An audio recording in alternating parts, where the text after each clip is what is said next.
Assalamualaikum viewers, welcome to Inaaya's kitchen recipe. நம்ம சேனலை subscribe பண்ணலனா மறக்காம சப்ஸ்கிரைப் பண்ணுங்க.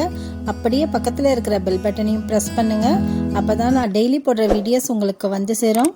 சப்ஸ்கிரைப் பண்ணவங்க லைக் பண்ணுங்க, கமெண்ட் பண்ணுங்க, மறக்காம ஷேர் பண்ணுங்க. Thank you viewers. இன்னைக்கு சாட்க்கு யூஸ் பண்ற மாதிரி ஸ்வீட்டா காரமா புளிப்பா ஒரு சட்னி செய்ய போறோம். ஒரு 50 கிராம் புளி எடுத்திருக்கேன். அதை க்ளீன் பண்ணிவிட்டு உள்ளே இருக்கிற சீட்ஸ் எல்லாம் எடுத்துகிட்டு கழுவி எடுத்து வச்சுருக்கேன். அதை ஒரு பேனில் நம்ம ஒரு அரை டம்ளர் தண்ணி ஊற்றிட்டு கொதிக்க விடலாம். ஒரு 5 மினிட்ஸ் கொதித்த பிறகு இப்போ நம்ம ஸ்டவ்வை ஆஃப் பண்ணிடலாம். ஆஃப் பண்ணிவிட்டு கொஞ்சம் நேரம் ஆற விட்டுடலாம்.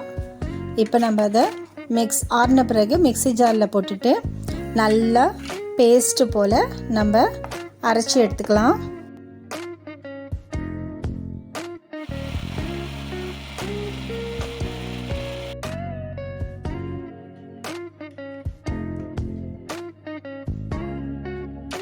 நம்ம அரைச்சதை வடிகட்டி எடுத்துக்கலாம். நல்லா பேஸ்டாட்டம் அரைச்சி எடுத்துக்கோங்க. அதுலேயே கொஞ்சம் தண்ணி விட்டுட்டு மிக்ஸி ஜாரில் கொஞ்சம் தண்ணி விட்டுட்டு அதையும் இதில் சேர்த்துட்டு நம்ம வடிகட்டி எடுத்துக்கலாம். அதில் இருக்கிற நாரெல்லாம் பாருங்கள்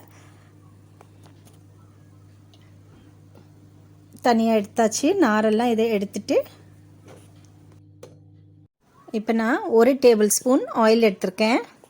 அதில் ஜீரா அரை டீஸ்பூன் சேர்த்துக்கிறேன்.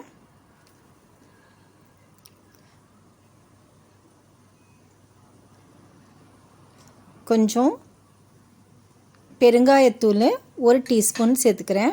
சேர்த்துட்டு லைட்டாக வறுத்துக்கலாம்.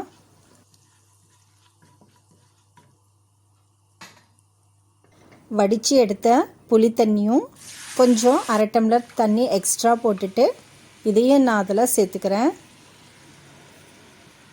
நல்லா கொதிக்கட்டும். கொஞ்சம் நேரம் ஒரு 2 நிமிஷம் கொதிக்கட்டும்.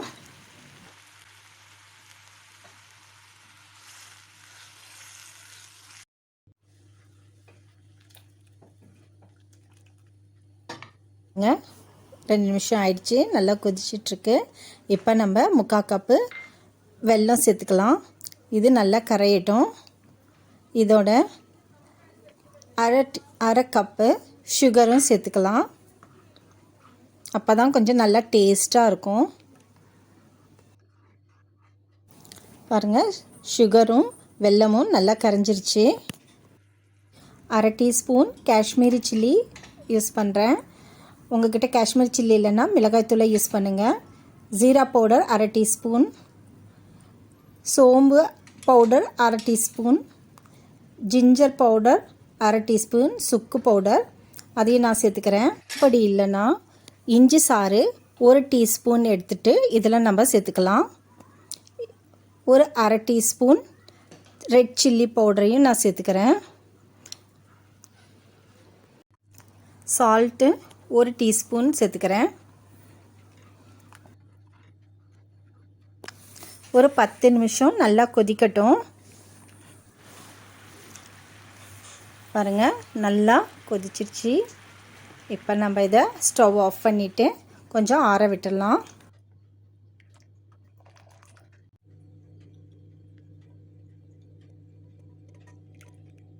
இந்த சட்னி ஸ்வீட்டாக காரமாக புளிப்பாக எவ்வளோ நல்லா இருக்குது பாருங்கள். இந்த சட்னி எல்லா விதமான சாட்ஸ்க்கும் யூஸ் பண்ணலாம். நீங்களும் இதை ட்ரை பண்ணிவிட்டு உங்கள் கமெண்ட்ஸை எனக்கு அனுப்புங்க. Thank you friends.